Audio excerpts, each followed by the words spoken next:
C plus plus programming के लिए हमारे चैनल लर्न कोडिंग को सब्सक्राइब करें। हाय फ्रेंड्स, आज के इस वीडियो में मैं रिवर्स नंबर का प्रोग्राम बनाऊंगा सी प्लस प्लस में क्लास एंड ऑब्जेक्ट का यूज़ करके। मतलब हम कोई भी नंबर इनपुट करेंगे तो उस नंबर का रिवर्स ऑर्डर में हमें आउटपुट प्रिंट में मिलेगा। तो मैं कमेंट पार्ट में समझा रहा हूँ कि इस प्रोग्राम में हम क्या करेंगे। अगर एग्जाम्पल के लिए मैंने नंबर इनपुट कराया 1 2 3, तो ये कैसे प्रिंट होना चाहिए, हमें आउटपुट में आना चाहिए 3 2 1। यही आज हम इस प्रोग्राम में करेंगे। तो चलिए प्रोग्राम को स्टार्ट करते हैं।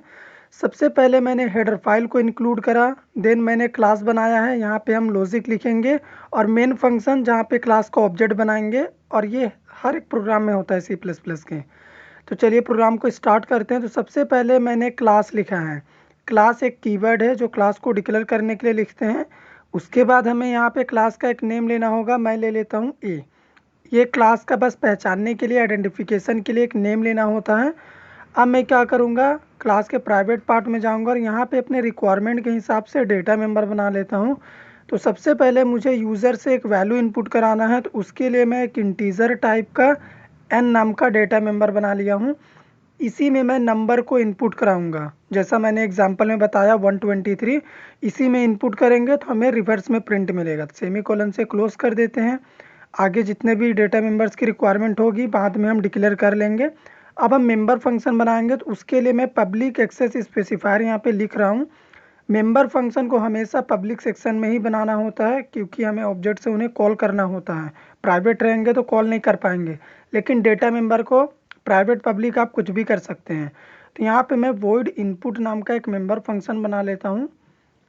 इस इनपुट मेंबर फंक्शन में क्या करूँगा, मैं यूज़र से एक वैल्यू इनपुट कराऊंगा। तो मैं सी आउट में एक मैसेज दे देता हूँ। तो डबल कोट्स में आप यहाँ पे लिख दीजिए एंटर एनी नंबर, यानी आप कोई भी नंबर इनपुट कर सकते हैं, कोई भी वैल्यू इनपुट करा सकते हैं, इंटीजर वैल्यू। तो मैं सीन से इनपुट ले लेता हूँ। तो मैंने सीन में एन नाम के डेटा मेंबर को इनपुट करा लिया। तो यहाँ पे मैंने जो सीन और सी आउट यूज़ करा है इनपुट आउटपुट के लिए, ये iostream.h हेडर फाइल में प्री डिफाइंड ऑब्जेक्ट्स हैं, जिनका यूज़ हम सी प्लस प्लस में इनपुट आउटपुट के लिए करते हैं। इनपुट मेंबर फंक्शन में हमने इनपुट ले लिया।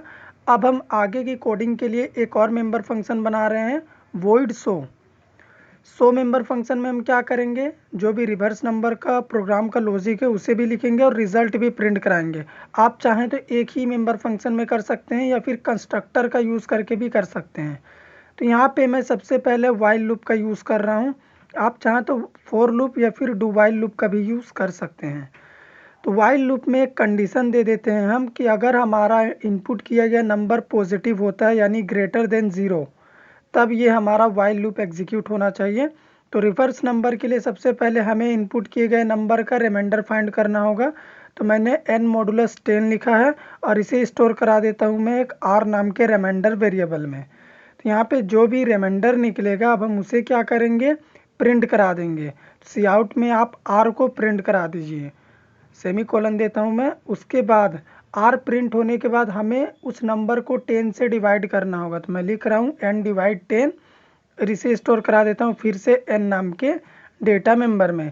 तो यहाँ पे हमने जो लॉजिक लिखा है ये काम कैसे कर रहा है, मैं ड्राई रन करूँगा, आपको टेंशन नहीं लेना है। तो सबसे पहले मैं r नाम के रिमाइंडर वेरिएबल को क्लास के प्राइवेट पार्ट में डिक्लेयर कर लेता हूँ, नहीं तो हमें एरर आएगा कि r नाम का वेरिएबल अभी नहीं है आपके क्लास में। तो यहाँ पे हमने कोडिंग कंप्लीट कर लिया है, रिजल्ट भी प्रिंट करा दिया। अब हम मेन फंक्शन में जा रहे हैं और इस क्लास को ऑब्जेक्ट बनाएंगे।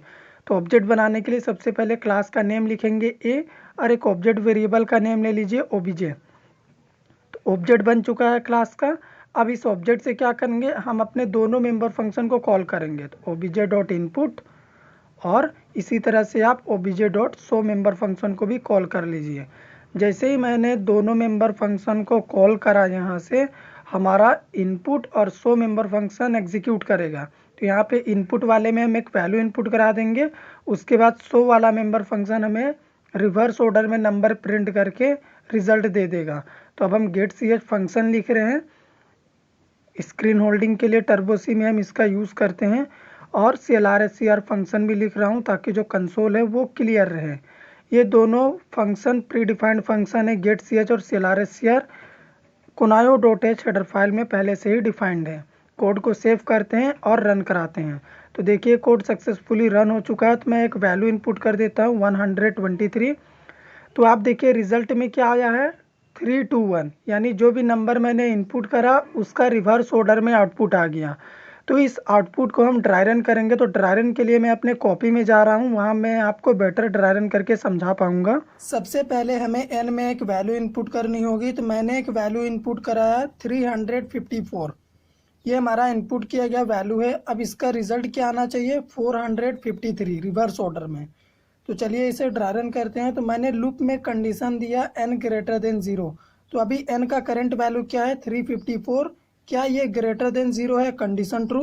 तो अब हम लूप के अंदर जाएंगे और रिमाइंडर निकालेंगे। तो मैं यहाँ पे डिवाइड करके आपको दिखा रहा हूँ कि इसका रिमाइंडर कैसे फाइंड होगा। 354 को अगर हम 10 से डिवाइड करते हैं तो ये 35 टाइम्स में 350 होगा ये रिजल्ट। और आपका रिमाइंडर क्या बचेगा 4। तो रिमाइंडर 4 आया। तो आर का करंट वैल्यू अभी क्या है यहाँ पे 4 है।